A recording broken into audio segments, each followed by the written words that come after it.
백전백승 천기대요 47회차.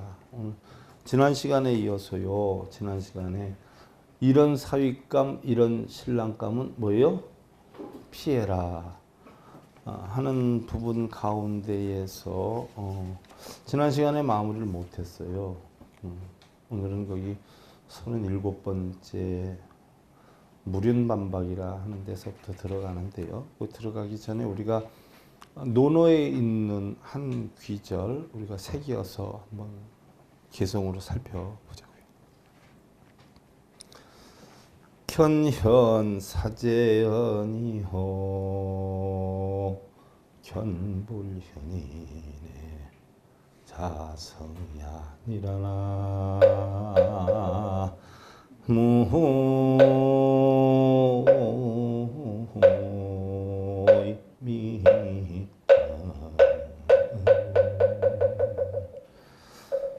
어진 이를 보면 그를 본받고자 노력을 해서 또 어질지 못한 이를 보면 자신을 반성하는 대상으로 삼아야 하느니라 그랬어. 자, 냉정히 살펴보면요, 세상의 모든 것이 스승 아닌 것이 하나도 없어요. 뭐 일반적으로 볼 때 여러분들이 저 사람은 옳지 못하다라고 해도 그걸 구태여 거부하거나 문제 일으킬 것이 없어. 그것을 보고 나는 저렇게 안 해야 되겠구나 하는 걸 배우고, 또 훌륭한 부분을 보면 저거는 내가 꼭 배워야 되겠구나 한다라고 하면 세상에 스승 아닌 것이 하나도 없지요. 어떠한 상황이 어떻게 전개되느냐, 좋고 나쁨의 어떤 영향이 형성되느냐, 그게 중요한 것이 아니고요. 과연 세상의 어떤 모든 영향에 있어서 과연 내가 배울 점이 무엇이냐를 판단할 필요성이 있다는 이야기예요.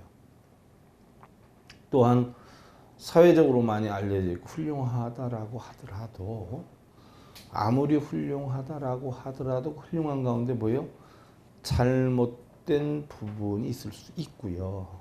또한 아무리 우리가 나쁘다라고 해도 그 가운데는 어떻게 돼요? 훌륭한 부분이 배울 점이 뭔가 틀림없이 있어요.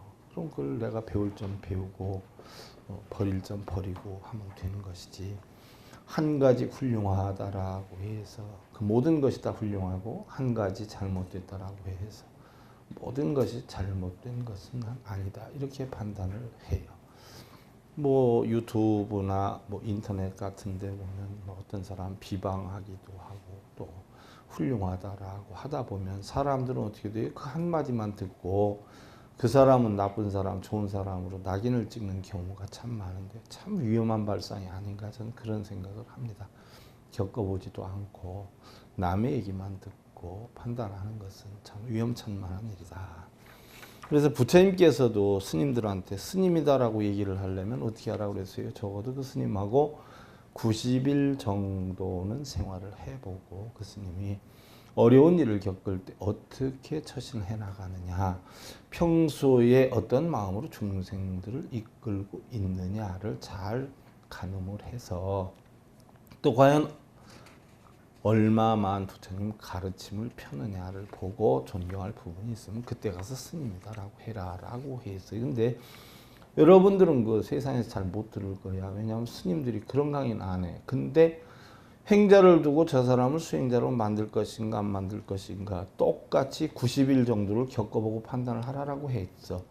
그런 얘기는 많이 해요. 그래서 행자는 뭐예요? 적어도 100일 이상, 3년 이상 둔 다음에 수행자로 만드느냐 안 만드느냐 하는데, 거꾸로 저 사람을 스님으로 간주를 하느냐 안 하느냐 하는 것도 똑같이 불자들이 판단을 해서 하게끔 되어 있는데, 스님들은 자기가 어떤 뭐 논제의 대상이 되는 걸 싫어해서 그런지 그건 안 가르치고 행자들만 가르치되, 그것도 나는 불만이야.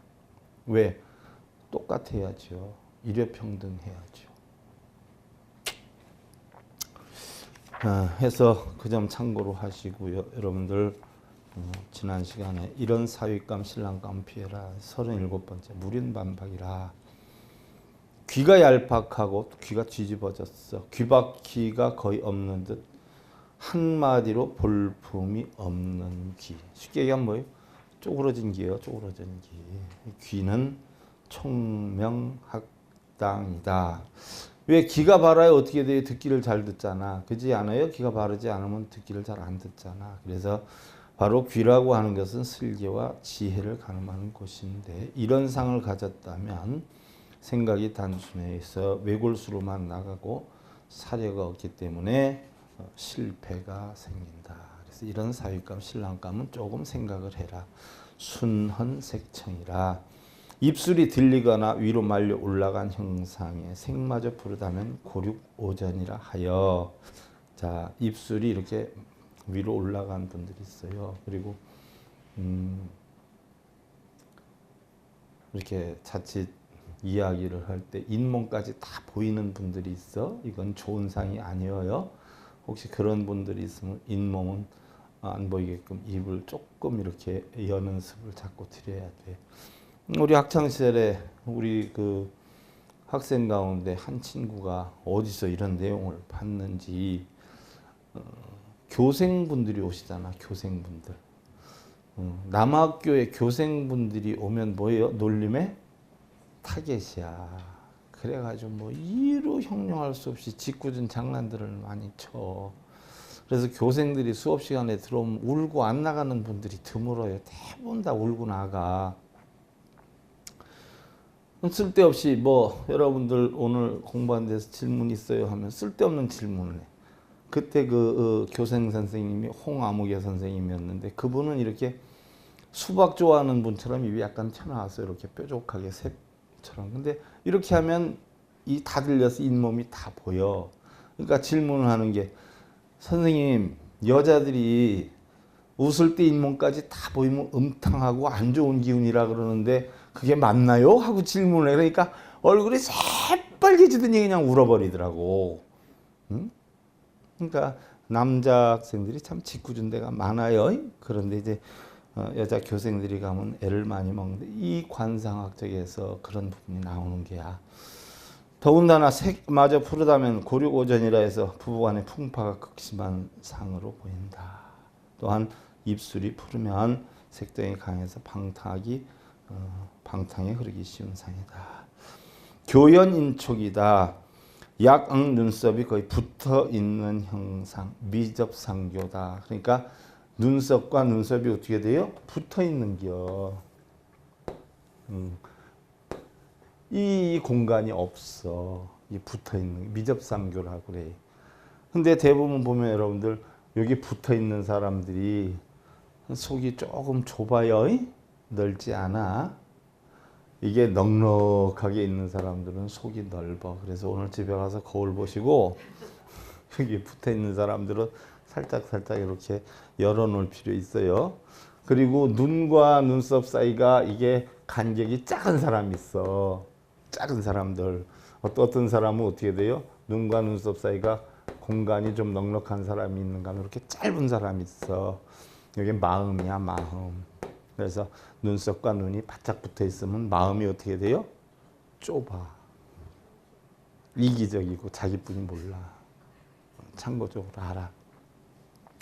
또 멋있다 해가지고 어떤 바짝 이렇게 해서 하는 아니야. 눈썹을 그려도 그렇게 그리면 못 써.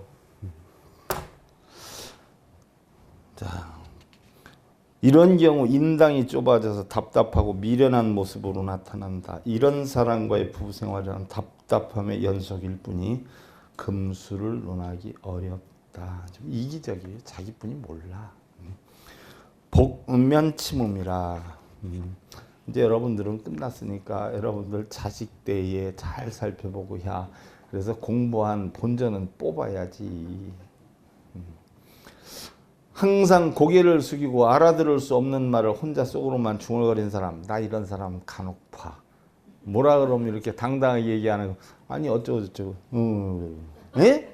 아니요, 예? 그럼 아니야 됐어요 이런 사람. 숨통이 끊어지기 일보 직전이에요. 이런 사람은 탐심이 많은 음골로서 자기 이익만을 생각해서 남의 손해는 돌아보지 않는다. 그러니까 자기만 볼 줄 아는 사람이에요. 자기만. 왜? 상대방이 알아듣게끔 얘기를 해야 배려심이 있지. 또한 상대방이 잘 못 알아들으면 어떻게 돼요? 두 번, 세 번 정확하게 얘기를 알아듣게끔 타협적으로 해야지. 자기가 한 마디 두 마디 하다 상대방이 못 알아들으면 아이 됐어요. 아이 됐어요. 아니에요. 이건 자기뿐이 모르는 사람 배려심이 없어요. 더군다나 여자도 아니고 남자들이 그럼 좀 치사한 사람들이 많아요. 치사한 사람들. 미저아반이라 팔자 눈썹. 팔자 눈썹 알죠 여러분들?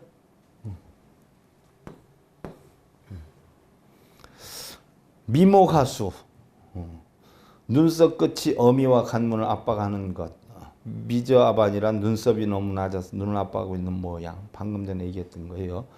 눈과 눈썹을 부부의 관계로도 본다. 즉 눈이 철하면 눈썹은 남편이다. 참고로 알아야 돼. 눈은 아내고 눈썹은 남편이에요. 눈을 보호해야 할 눈썹이 눈을 압박하고 있는 형상은 마치 철화가반 형상과 같기 때문에 극처지상으로 본다. 무슨 얘기냐? 눈썹이 눈하고 바짝 붙어가지고 속이 좁게 생긴 사람들, 이런 사람들은 아내를 뭐요? 압박을 한다. 그래서 아내를 너무 피곤하게 한다. 그리고 눈이 눈썹이 떨어지게 눈을 보호를 잘 하고 있으면, 이렇게 넉넉하게 커서 보호하고 있으면 외처가들이 많고, 외처가들이 눈의 길이보다 눈썹이 길이가 짧아가지고 있으면 뭐예요? 이거는 지 뜻대로 한다. 지 뜻대로 하고 오히려 아내에게 보호를 받아야 되는 상이야. 그래서 생김새도 봐. 눈썹이 이렇게 해서 넉넉한 사람은 포용력 있어 보이는데 딱 딸막한 사람은 어떻게 돼요? 옆에서 쫓아다니면서 보호해 주지 않으면 안 돼. 요즘 삼식이들이 많이 드러난다며. 삼식이가 뭔 줄 알아요? 예? 뭐가 삼식이요? 예? 하루 세끼 집에서 밥 먹는 사람이 삼식이랴. 또 하나 뭐 있던데? 뭐 있던데 용어가? 안에 치마만 붙잡고 다니는 사람.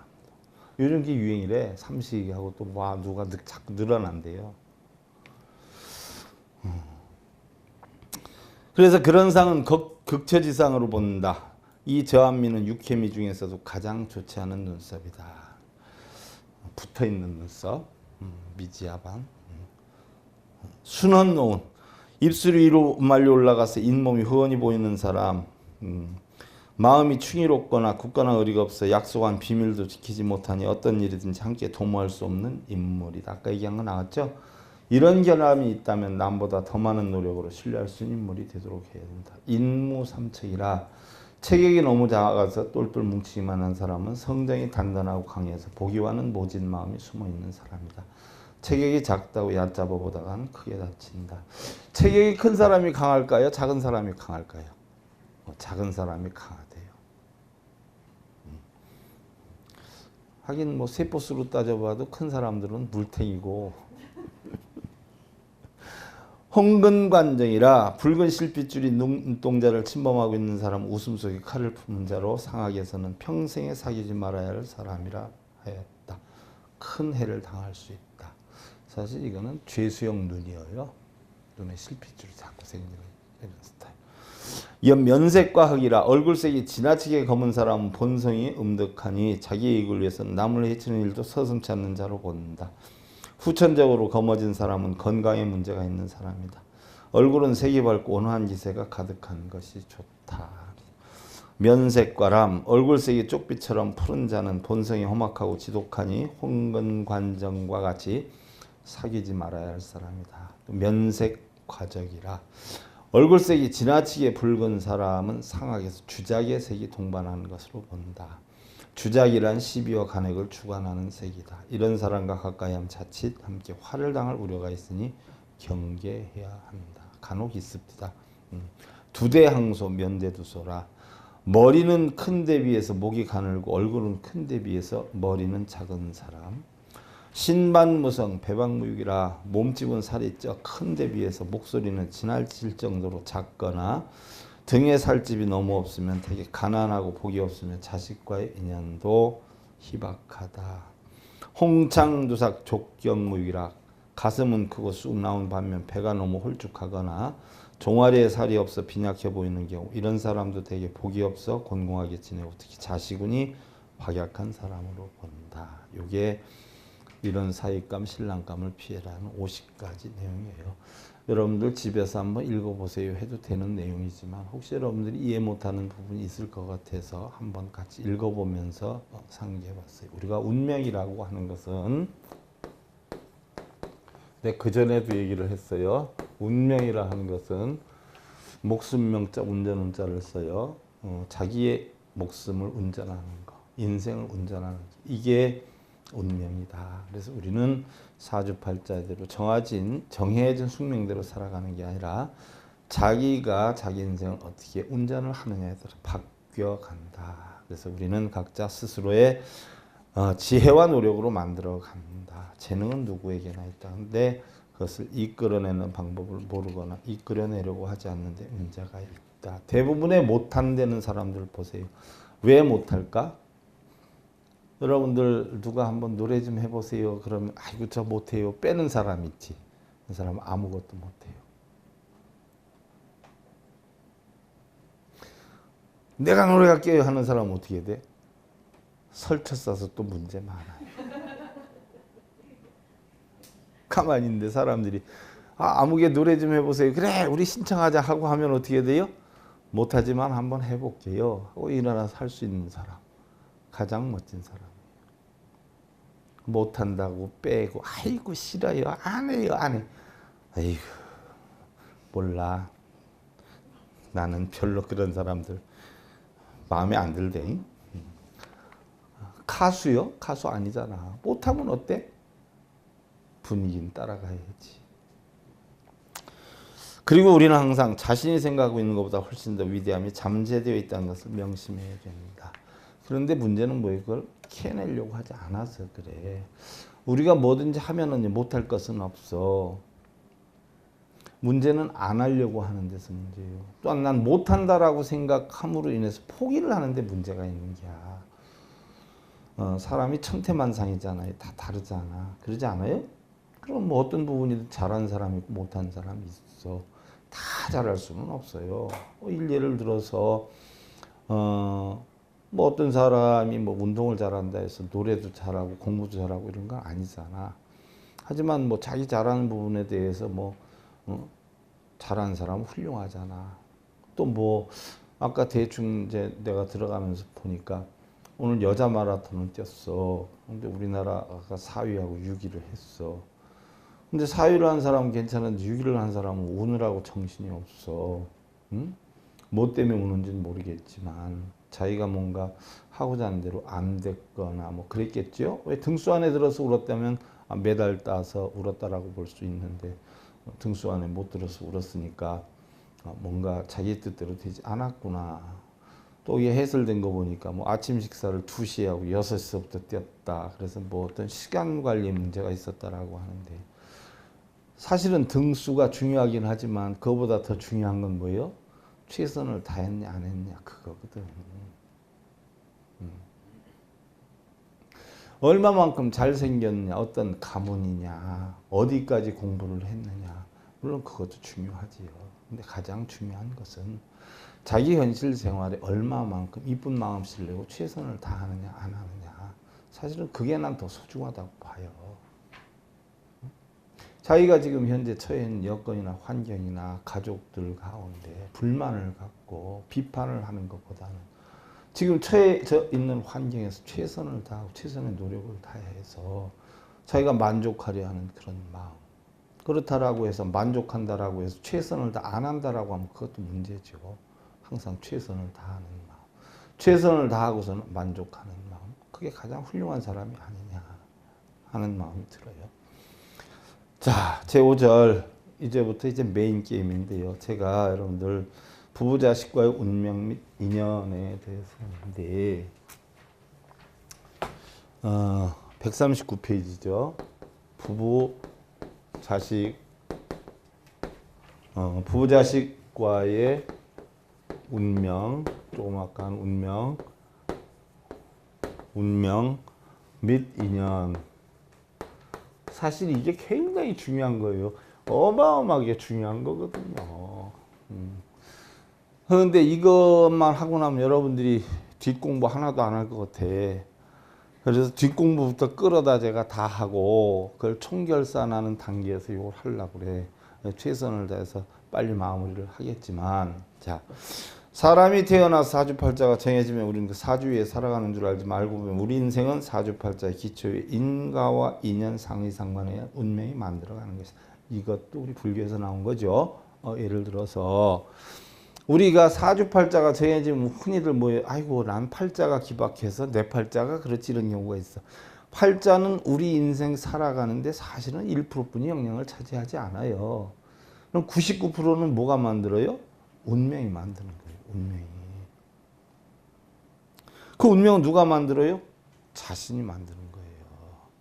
사주팔자나 궁합, 운명학 등에 대해서는 일반적으로 많이 알려져 있지만 가족적인 운세나 음양의 이치, 배우자 궁의 변화에 대해서는 아직 전혀 알려진 바가 없었다. 그전엔 육식갑자, 나분, 오행의 조견으로 해석하는 경우가 전부였는데 이것은 본승이 40여 년 동안 15가지, 6가지의 주역을 비롯한 자평명, 일반 사주, 영리 및 여러 가지 학문을 답습하면서 일구어낸 최초의 학문이라 해도 과언이 아니고, 많은 세월 지내오면서 가족이나 개인의 역량에 대입해 볼 때 실로 95% 이상 이 원칙에서 벗어나는 경우는 없었다는 생각이다. 부부의 이별, 이혼, 아이들의 가출, 이사, 이직, 대인관계 등의 원칙이 손바닥에 불 보듯이 그대로 적용이 되어서 실질적으로 나타나는 경이스러운 학문이 아닐 수 없다. 개인의 사주와 운명과 인연의 변화라고 했어요. 부처님께서도 출가 전에 당시 인도 사상인 베다성전을 비롯해서 64가지 학문을 공부를 해서 자연의 이치를 터득했고, 또한 깨달음을 얻은 뒤에도 96가지, 박견내 출가할 때 96가지 깨달음을 얻은 뒤에도 64가지 학문을 공부를 해서 중생제도의 방편으로 삼았는데, 이 당시에 그 토속 사상에 속해 있던 신적인 사상이 우파니샤드 철학인데, 부처님의 공부를 하다 보면 우파니샤드 철학에 대해서도 많이 나와. 이건 자연의 어떤 사상이에요. 또한 달마대사, 서은불교의 산맥이었던 달마대사도 여러분들 당사주라라고 하는 것에서 중생제도의 방편으로 삼았고, 근대불교의 중을 이루게 했던 경어 큰 스님이나 현대불교의 탄어 큰 스님 역시 유교학으로 시작을 했던 분들이에요.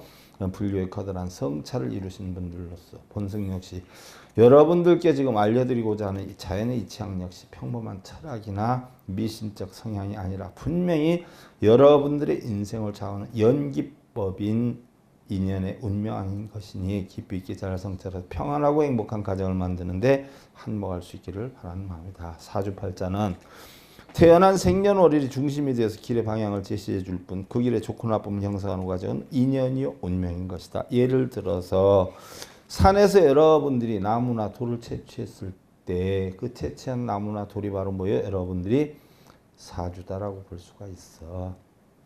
그럼 그 나무를 내가 어떻게 필요에 따라 쓸모있게 다듬어서 사용하느냐, 이것이 운명에 해당이 되고, 또한 돌도 내가 어떻게 다듬어 쓰냐, 이 운명에 해당이 돼. 예를 들어서 금덩어리다라고 하면 금덩어리 자체는 여러분들의 뭐예요? 사주에 해당이 되고, 이 금덩어리를 가지고 내가 난 반지를 만들어야지, 난 목걸이를 만들어야지 하고 만드는 자체를 뭐라 그래? 운명으로 표현할 수가 있어. 자, 세상에 지금 사주팔자가 똑같은 사람이 태어나는 게 봐봐. 첫째, 쌍둥이는 사주팔자가 똑같아요? 그래요, 안 그래요? 우리 손예의 보살님 애기들이 쌍둥이잖아. 똑같아? 성격이나 생각하고 하는 게 똑같아? 똑같지 않지요? 쌍둥이라고 해서 똑같지 않아. 또 자기네 승패나 성패, 뭐 행불행이 모두 쌍둥이라서 똑같지 않아. 영약적으로 보면 어떻게 돼요? 사주팔자는 둘이 똑같아. 하지만 삶은 달라. 그럼 똑같이 세상에 태어나는 사람이 몇 명이나 될까? 우리 지구에서 26,700명이 사주팔자가 똑같아. 그럼 그 26,700명이 사주팔자가 똑같은데 똑같이 살까요? 아니야. 지역마다 환경마다 여건마다 다 달라. 그럼 사주팔자가 우리 인생을 좌우하는 게 아니에요. 개인적인 사주를 색으로 표현을 해봐.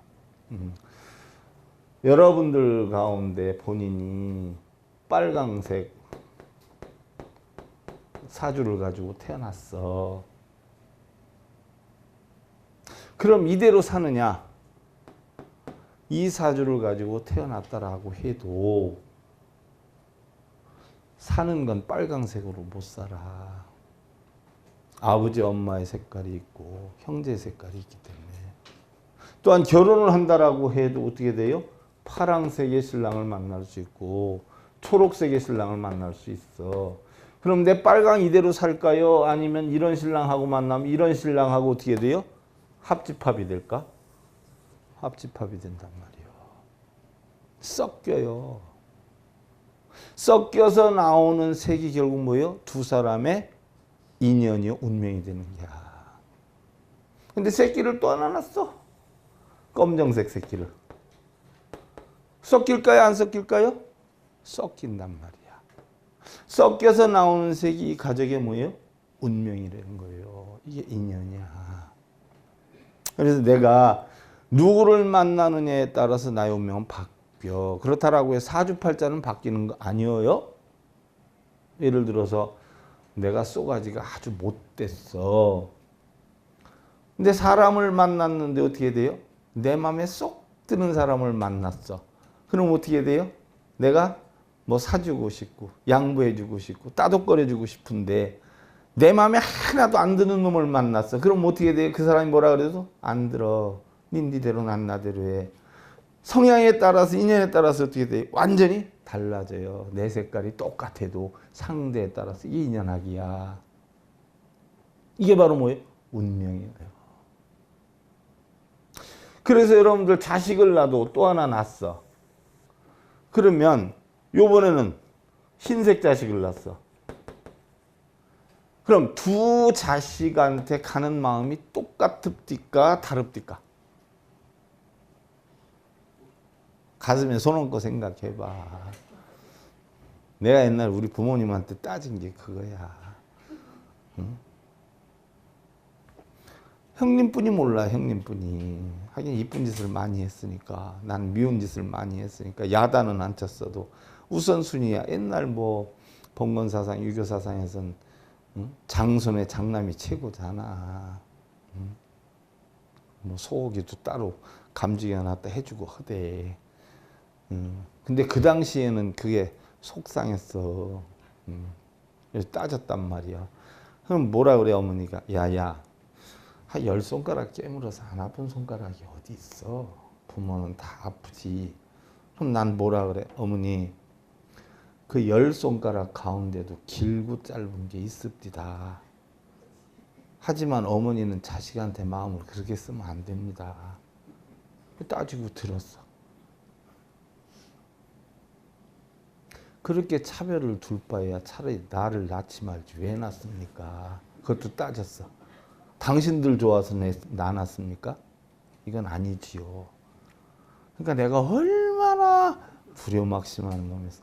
아니 난 지금 지나간 거 생각해보면 지금도 찔끔찔끔 가슴이 쓰려요. 내가 정말 나처럼 못된 자식이 없었다는 거.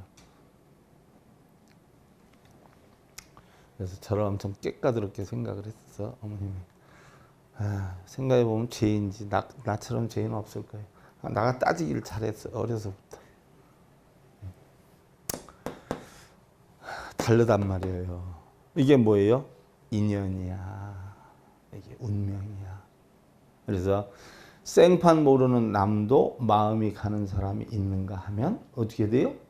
맨날 한솥밥을 먹는 사람도 마음이 안 가는 사람이 있어.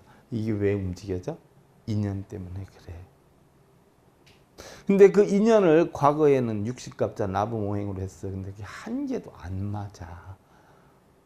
그래서 내가 16가지 학문으로 이거 만든 게 인연학이야. 인연학은 없어 아직 우리나라에. 그래서 내가 이걸 일봉비기라 그러는 거야. 이미 배운 사람들도 있어. 근데 거의 틀림없어.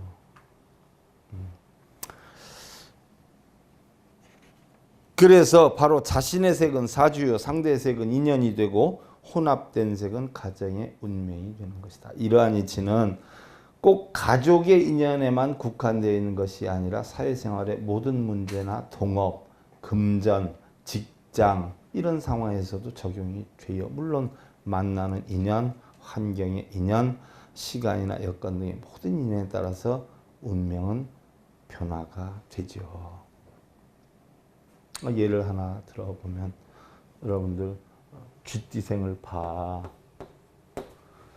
쥐띠생들은 언제가 제일 좋을까?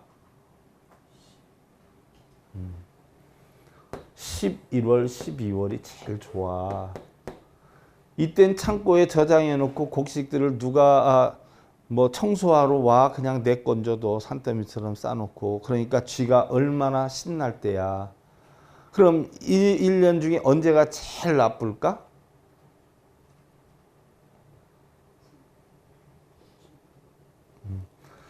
5월이 제일 나빠. 그래서 변화 변동은 5, 6월, 10월에 오지만 5월이 제일 나빠. 보리타작에서 들어오지만 이거 얼마 안 가. 그래서 한번 창고 정리 싹 다 해야 돼. 그 다음엔 먹을 게 없어. 그래서 5월은 나쁜 쪽으로 변화 변동이 오고 10월 넘어가면 좋은 쪽으로 변동이 와. 일례를 하나 들면 쥐라고 해서 다 좋은 거 아니야. 1년 내내 좋은 거 아니야. 소라고 해서 1년 내내 좋은 거 아니야. 소는 팔자가 늘어지려면 어떻게 해야 돼? 언제가 제일 팔자가 늘어져요? 농사 끝나고 겨울 소는 뭐 하는 소요? 놀고 먹는 소요. 팔자가 늘어지지요. 아무것도 안 하고 주는 여물만 먹으면 돼. 근데 여자가 그렇게 겨울소로 태어나면 팔자가 늘어지는데 남자가 겨울소로 태어나면 어떻게 해야 돼? 여자가 벌어먹여 살려야 돼. 쇠가 빠져야 돼. 그런데 소가 4월에서 7, 8월, 10월 안쪽까지 여름에 태어나는 소는 어떻게 돼? 쇠가 빠지게. 일만 하고 자기 거 있어요 없어요? 하나도 없어. 그와 이치가 같아. 그런데 이런 건 또 상대적으로 바뀌어갈 수가 있어. 이게 어떤 인연을 만나느냐에 따라서 또 바뀌어요. 화가가 원하는 색상의 물감을 만들어내듯이 자신의 운명도 만들어가는 것이고 개척해 가는 것이야. 이제는 더 이상 팔자 탓, 조상 탓, 남편 탓, 아내 탓, 남의 탓 등을 하는 무기력함 버리고 시시각각 운세, 인연 등을 잘 살펴서 성공하는 삶을 만들어야 되는데 개인의 사주팔자 플러스 사람들과의 인연으로 인해서 우리는 금전이나 사업, 직장, 시간, 환경, 여건 등 인연이 형성이 되고 노력하는 정도와 의지, 인연 등이 짬빵이 돼서 운명이 되고 그러한 운명에 의해서 과가 성공하느냐 실패하느냐 행복하느냐 불행하느냐 과가 와. 그래서 결국은 사주팔자 하나만 좋다고 해서 우리는 성공하는 삶을 사는 건 아니야. 어떤 인연을 어떻게 만나고 거기에는 어떤 필요 충분한 의지와 노력이 따르냐 그게 중요해. 운명의 모든 사항은 인연에 의해서 만들어지지만 이 또한 상대의 색이 많이 섞이느냐 혹은 적게 섞이는가의 정도에 따라 상황이 달라. 자신의 부족한 점을 보호하는 상대를 만나거나 본인이 이루고자 하는 목표에 대해 밀어주는 상대를 만나면 성공은 결코 어려운 일이 아니야. 자, 인연에 합이 들어도 나를 도와주는 상대를 만나면 내가 행복한데 내가 도와주는 상대를 만나면 어떻게 돼요? 인연에 화합이 돼도 살기는 잘 살아도 뭐예요? 내가 쇠가 빠져. 무슨 얘기인 줄 알겠죠? 여러분들은 틀렸어. 이걸 활용하는 법만 배워서 활용해. 그러나 본인의 장점을 꺾는다거나 본인의 약점을 부추기는 상대를 만난다면 오히려 환란과 재앙은 끊이지 않음을 알아야 하고 이 인연의 이치는 성격, 성품, 모양, 형태, 사주팔자, 궁합 등의 모든 분야에 걸쳐 적용되는 상임으로 참고를 한다면 인생에서의 이루 형용할 수 없는 커다란 도움이 된다라고 했어. 다음 시간부터 여러분들 첫 시간에도 했고 중간에도 한번 했는데 이제는 여러분들하고 2번에 하면 더 이상 하지 않아. 마지막이 돼. 그래서 꼭 알아야 돼. 에? 무슨 얘기인 줄 알겠죠? 이게 양, 가, 불, 병, 정, 무기, 경신, 임계, 그지 않아요?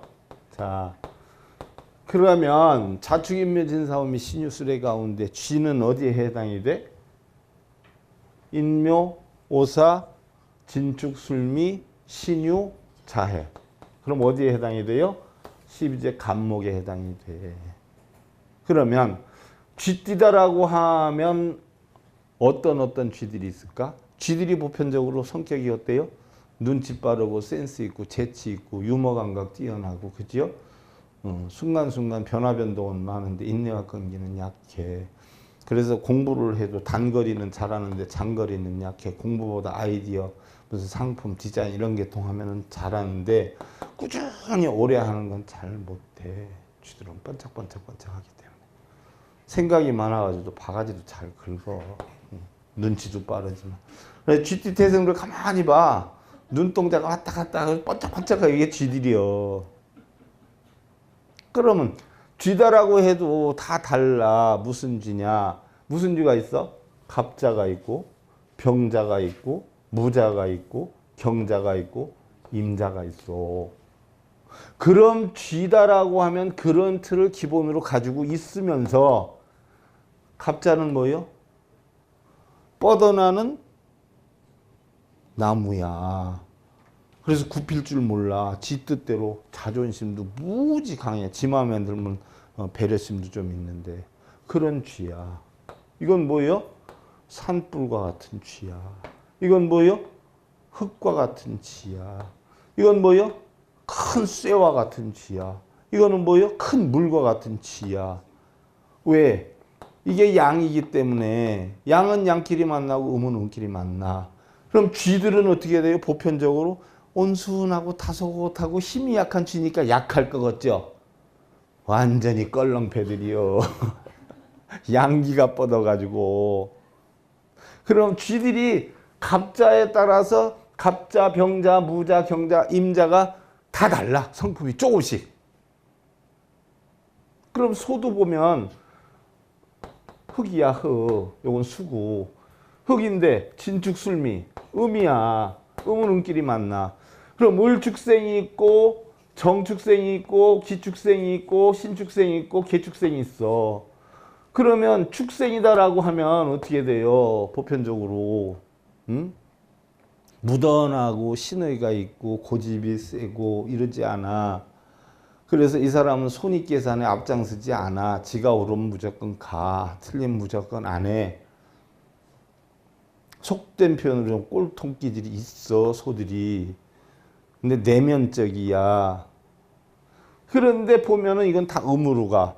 음기가 뻗어. 그러니까 내면적이야. 쥐는 약한 것 같지만 외형적이야. 양기가 뻗기 때문에.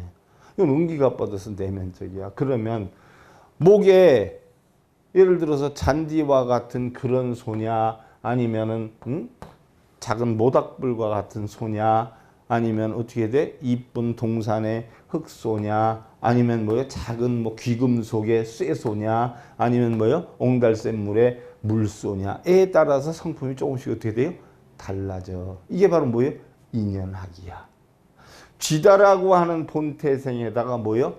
갑자냐, 병자냐가 달라지고, 소다라고 하는 태생에다 어떻게 돼요? 을축이냐, 정축이냐에 따라서 달라. 그래서 본질은 쥐띠, 소띠 이렇지만 인연을 어떤 인연을 합류하느냐에 따라서 성품이 조금씩 바뀌어가. 이게 인연이야. 거기다가 나 혼자 있을 때는 변해가지만 사실은 이거는 육신을 뜻해. 양은 예를 들어서 갑자야. 갑은 육신이야. 자는 뭐예요? 마음을 뜻해. 이제 별거 다 배운다. 육신을 뜻하고 마음을 뜻해. 그럼 내가 어떤 육신과 어떤 마음을 지니냐에 따라서 달라져. 나 하나만 놓고도 이렇게 변해가는데 내가 누구를 만나느냐에 따라서 상대에 따라서 어떻게 돼? 나는 또 섞여. 이게 인연학이야. 그래서 그 인연학 가운데서 바로 뭐요?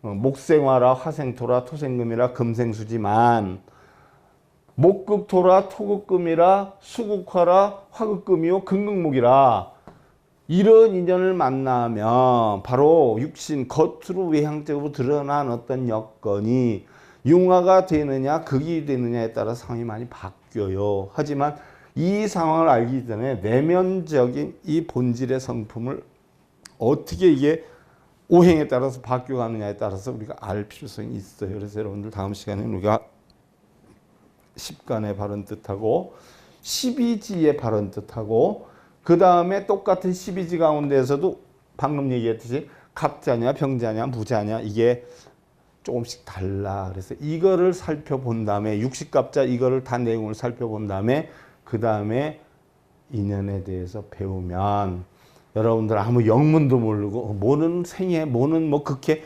이것만 알아서 될 것 아니요. 이런 내막을 다 알아야지 돌아가는 이치를 알지. 그래서 이런 이치와 함께 이런 인연학을 해서 이 부부가 과연 잘 살지 못 살지 중간에 어떤 파장이 일어날지 자식은 언제 나면 깨질지 가정이 언제 나면 융화가 될지 하는 이치에 대해서 하나하나 배워가면 엄청 여러분들 돈 버는 기요 어디 가서 뭐 기껏 물어보고 천도제하고 뭐 굿하고 쓰잘데없는 짓거리 하지 말고 이거 배우면 여러분들 가족당 억씩은 벌어가는 거예요. 억 이치하면. 이거 다음 시간부터 이제 본격적으로 들어갈 거니까 잘 들어야 돼. 그리고 이거 외우고 와야 돼. 이거 외워야지 안 외우면 안 돼. 계속 이거 그려놓고 할 건데. 40 벌써 몇 분이 지나갔네. 오바돼도 너무 오바됐어요. 자, 합장들 하시고요. 군자 유어이요 소인유아리 니라나 무미다.